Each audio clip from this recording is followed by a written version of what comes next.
Quem nos faz companhia nessa quarta-feira é Rafael Barra, presidente da ABDA, Associação Brasileira em Defesa ao Agronegócio. Rafael, bom dia, seja bem-vindo, é um prazer receber você por aqui. Bom dia, prazer é todo meu. Conte sempre conosco. Obrigada, Rafael. Bom, você está numa missão importante em Brasília, você está aí trabalhando para garantir, como eu vinha dizendo, né, o mínimo de viabilidade para os produtores brasileiros. E me parece que você está aí no Supremo Tribunal Federal trabalhando para defender a manutenção de alguns benefícios fiscais para alguns insumos agrícolas. É isso? Exatamente. Tivemos pessoalmente fazendo a sustentação oral no plenário do STF contra a DI 5553, onde o PSOL, mais uma vez, atenta contra o agro e o setor produtivo. Querendo o quê, basicamente? Querendo ali eliminar incentivos fiscais, dentre eles ICMS. Ou seja, a gente tem ali uma alíquota média de ICMS em torno de 20% em todos os estados brasileiros. Isso impactaria diretamente no custo dos defensivos agrícolas. E nós sabemos que não é possível produzir em larga escala sem uso de defensivos. Porém, para eles e para a turma de Brasília, que parece que vive numa bolha em outro planeta, eles alegam que o agro é tóxico, que o agro vai matar todos nós intoxicados e que o uso de defensivos, que para ele inclusive chama de agrotóxico, deve ser banido, inclusive. Então, fizemos essa sustentação oral no plenário, com todos esses pontos levantados e mostrando de fato a realidade para quem nunca sequer colocou os pés no campo, que é essa turma da esquerda. Rafael, como é que foi a recepção dessa sustentação oral? Qual foi o seu balanço depois dessa ação? Porque, de fato, né, parece que estão vivendo numa bolha, isso já foi explicado uma centena de vezes, mas eles gostam de falar da mesma coisa. Qual foi o seu balanço depois de fazer essa sustentação oral no Supremo? O maior problema que a gente vê é que, de fato, Brasília é apartado do restante do Brasil. Então, eles, de fato, vivem uma realidade alterada, né? Então, como nós hoje estamos com um número reduzido de pessoas em Brasília defendendo o agronegócio, nós ficamos refém dessa turminha da esquerda que só visa a lacração e as narrativas, né? Nunca produziram nada, nunca trabalharam com nada, né? Estão ali sugando o governo. Então, trouxemos ali pontos importantes e, de fato, é a realidade. Inclusive, fiz um convite a todos, né? Quem deles teria coragem de trocar ali a sua vida em Brasília, suas roupas pomposas, para, de fato, ir para o campo produzir a céu aberto. E aí houve um silêncio ensurdecedor. Quais são os passos daqui para frente, Rafael? O que precisa acontecer depois desse processo que você fez e desse convite que naturalmente não foi aceito, porque poucos têm coragem de fazer o que vocês fazem, né? Sem dúvida. A Associação Brasileira de Defesa do Agronegócio, a BDAgro, ela surgiu durante uma dor aqui no estado de Goiás, que foi a taxa do agro. Você bem se lembra disso, nós noticiamos na época. De lá para cá, a gente tem feito um grande trabalho, que vai ser apresentado agora nas próximas semanas, a nossa primeira ação própria. Então, o primeiro passo de muitos que virão. Porém, o que eu chamo a atenção aqui a todos que nos ouvem, é que nós, de fato, precisamos nos unir. O agronegócio brasileiro defende um terço do PIB do Brasil e um terço de todos os empregos. Então, não é possível, né, que nesse momento tão difícil, de crise, de valor de commodity alterado, enfim, de tudo isso que a gente fala todos os dias, a gente não tenha uma união. E só assim, a coalizão do setor, nós vamos ter ali força de fato para peitar o sistema. Esse é o começo de tudo. Rafael, recentemente eu dei uma notícia aqui no Bom Dia Agronegócio de que, de fato, a reforma tributária é uma das principais ferramentas de lobby no Congresso Nacional nesse momento. É um tema bastante sensível, é um tema que está bastante em evidência e em constante discussão. Faz parte do processo olhar desse seu processo, olhar, e da ABD Agro, olhar para essa movimentação da reforma tributária e entender como os insumos estarão inseridos ali? Sem dúvida. Inclusive, faz parte da nossa diretoria e hoje, como nossa tesoureira da BDA, doutora Pamela Fiuza, é doutora em contabilidade, é especialista nesse assunto, principalmente voltado ao agro. Ela, que é do Rio Grande do Sul, traz ali diariamente informações de ponta para os nossos associados, que hoje já são quase 2.000 em todo o país. De fato, a reforma tributária vai impactar bastante, principalmente o produtor pessoa física. E isso não está claro. Muita gente sequer sonha com isso, né? E temos que falar disso todos os dias para a maior quantidade de pessoas possível. Vai impactar muito, né? Eles só pensam em aumentar a arrecadação a todo custo, aumentar impostos, taxas, enfim. E para nós, do setor que de fato leva o Brasil aqui nas costas, né, no campo, diariamente, na luta diária de sol e chuva, enfim, é muito pesado. Então tem que ficar claro todos os pontos negativos dessa reforma para que a gente de fato possa pressionar ali os poucos congressistas que nós temos.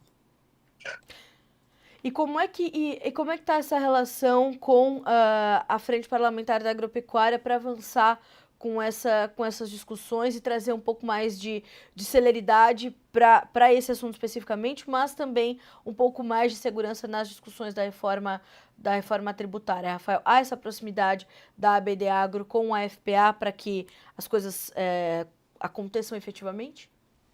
Estamos estreitando os laços, né, da BDA com a FPA, principalmente com o doutor Lupion, mas ainda precisamos de muito mais, né? A FPA já faz um trabalho ali no Congresso defendendo as pautas, porém a gente vê que é uma voz que vem sendo silenciada, então a gente precisa de reforço. Isso tem que ficar claro. Se a gente não colocar a gente nossa ali dentro para bater todo dia, a gente infelizmente vai perder a luta e vai perder as batalhas igual a gente vem perdendo ao longo dos anos. Infelizmente no Brasil só funciona quem tem a caneta e a caneta está em Brasília, queira a gente ou não. Então, se a gente deixar isso passar mais uma vez, agora nós tivemos esse ano eleições aí municipais, que foram inclusive muito aguerridas. Isso é um começo, né? Vereadores também, enfim. E 26 a gente tem ali deputados, governadores e novamente presidente da República. E Deus nos abençoe nas próximas eleições que a gente consiga fazer frente aí com o restante da turma, que não está sendo fácil. É verdade. Não são ruas fáceis de percorrer essas de Brasília. Rafael, existe já um estudo, um número preliminar que mostra o impacto financeiro disso para o produtor se houver essa mudança nos benefícios fiscais para alguns insumos? Existe um número preliminar de quanto financeiramente isso impactaria o produtor brasileiro?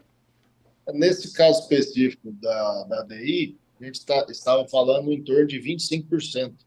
Né? Então, assim, é um aumento significativo, um insumo tão relevante como os defensivos. Por quê? Porque ninguém aplica defensivo porque quer. Ninguém acorda de manhã cedo, olha, vou jogar defensivo aumento hoje.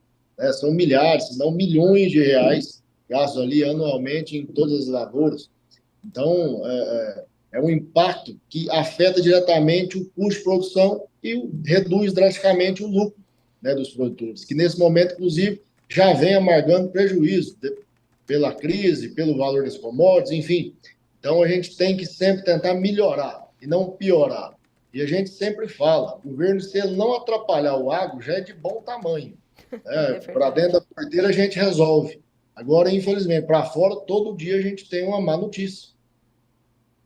E é possível que as notícias continuem chegando, e enquanto isso está acontecendo, né, Rafael, é importante a gente contextualizar e registrar aqui nessa nossa conversa que enquanto isso está acontecendo, tem produtores deixando as atividades, tem produtores devolvendo áreas que tinham acabado de arrendar. Então, o reflexo disso e o reflexo da incerteza, da insegurança jurídica, que é uma marca muito forte desse país, infelizmente, ela já se reflete de forma bastante agressiva no campo também, né? Sem dúvida. Inclusive, esse ano a gente viu a maior tragédia do último século no Rio Grande do Sul. E o que o governo fez de prático? O que ele fez ali naquele momento tão duro? Fez nada. Né? Anunciou ali medidas burocráticas, morosas, que de nada resolvem, principalmente para quem está no campo e perdeu tudo. Teve suas terras ali lavadas, seus animais levados, enfim, sua vida destruída. A gente falou sobre isso também lá no STF.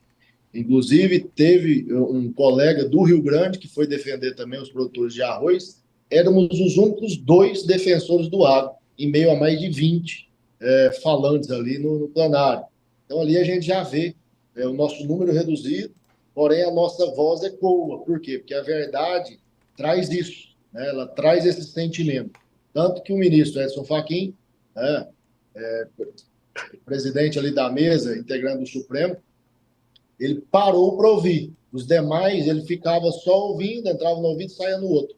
Quando nós assumimos a fala, ele se posicionou na cadeira e ouviu do começo ao fim e acenando, né, com a cabeça positivamente. Então, isso para nós é muito bom. Mais alguma reação que te chamou a atenção, além do ministro Fachin? O silêncio ensurdecedor da turma da esquerda, da bancada ali do PSOL, bancada do Sem Terra, enfim, para nós também é um alento. Por quê? Porque eles não têm argumentos, eles só têm narrativas. E quando a gente traz argumentos e fatos, não há contra-razões. Então, para nós é muito simples trazer a verdade, porque a gente vive isso todos os dias. Né? Nós produzimos no campo, eu venho da pecuária, nós temos empresas do agronegócio, enfim. Então, isso faz parte do nosso dia a dia. E quando a gente leva isso para quem nunca plantou um pezinho de feijão nem no copinho da escola, fica claro a distorção ali das narrativas com a realidade. Rafael, para a gente caminhar para concluir a nossa conversa e o seu relato aqui para nós do Bom Dia Agronegócio, o que nós temos que esperar agora? O STF tem que se manifestar em relação a isso? Eles têm um prazo para fazer isso? Ou vocês vão voltar em outras sessões do Supremo? O que nós temos que esperar a partir desse momento? Qual é a próxima nova informação que nós vamos conseguir trazer aos produtores brasileiros? Sobre essa daí, foi feito nesse dia uma audiência pública, que era para, de fato, ouvir ali as vozes do setor. Então, nós tiramos lá, fizemos essa sustentação. Agora, o Supremo vai fazer toda a análise, né, e vai decidir se essa ADI, que é uma ação direta de inconstitucionalidade, ela é procedente ou não. Ou seja, se mantém ali os benefícios que hoje existem ou se eles serão cassados. Né? Então, estamos aqui com toda a nossa equipe jurídica a postos, né, acompanhando todos esses passos. Já estamos, inclusive, movimentando para estar presente em outras audiências públicas, com outras sustentações, com outras intervenções, enfim. Já nos deixamos aqui à disposição de toda a FPA e seus integrantes para todos os debates pertinentes ao nosso setor. E, de fato, é um prazer estar representando aqui uma classe tão importante que é o agro brasileiro. Então, a nossa voz hoje ela ecoa, nós temos força, nós temos potência, alcance nacional. Só que juntos nós somos mais fortes. Então vem aqui um pedido, né, e um convite a todos que nos ouvem. A BDAgro, a Associação Brasileira do Agronegócio, ela não tem fins lucrativos, não tem partido político, não tem padrinho, não tem nada.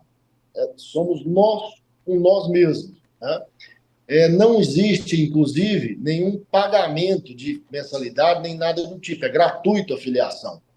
Então, chamo a todos que nos ouvem, filiem-se a BDAgro. De fato, é uma instituição que já tem mais de um ano, né? Nós cumprimos aqui esse período de carência que estabelece a lei, que são 12 meses, e agora aptos a, de fato, proteger o agro brasileiro. Esse é um convite, um chamamento importantíssimo. Eu já tive a oportunidade de te entrevistar num evento em Goiás, né, Rafael? Você fez esse mesmo convite. Acho muito importante a gente reforçar isso, independente do valor, que mesmo que houvesse um valor, seria um valor módico de acesso ao produtor. Mas mais do que isso, é para que eles saibam que estão representados, e dois, para que a voz seja, né, engrosse o coro. Isso é fundamental. As grandes conquistas do agronegócio foram conquistas deste coro, foram quando os produtores rurais se uniram e foram a Brasília e levaram trator, e levaram máquina, e levaram tudo. Então, as grandes conquistas desse setor são reflexo da força do próprio setor. E dessa vez não é diferente. Eles têm que engrossar esse coro e se filiar à BDAgro, né? Exatamente. Inclusive, só para terminar, deixamos claro que não existe nenhum conluio político, que isso fique claro, porque existem outras entidades, inclusive famosas, que dizem proteger o produtor, enfim, porém tem rabo preso, tem negociatas feitas. E nós sofremos isso na pele, na época da taxa do agro, onde em 3 dias nós movimentamos 800 produtores com procuração e tudo mais, para entrar ali, ingressar com ação civil pública, e fomos impedidos. E eu fui pessoalmente nessas entidades, pedir ali então o apoio, né, porque eles já poderiam fazê-lo, e foi nos negado. E aí, nas próximas semanas, a gente viu a reunião deles, né, com os governantes, ou seja, mostrando claramente do lado que estavam. Isso é incrível. A gente não pode ter esse tipo de coisa no agro. A gente tem que estar unido e a nossa voz tem que ecoar unida, né? Teremos exemplo, inclusive, da Europa, né, no começo do ano, que fizeram aquela manifestação de todos os produtores praticamente, levando suas máquinas para as cidades, enfim, inclusive fizeram alguns atos ali que não julgo pertinentes, jogaram esterco na cidade, enfim.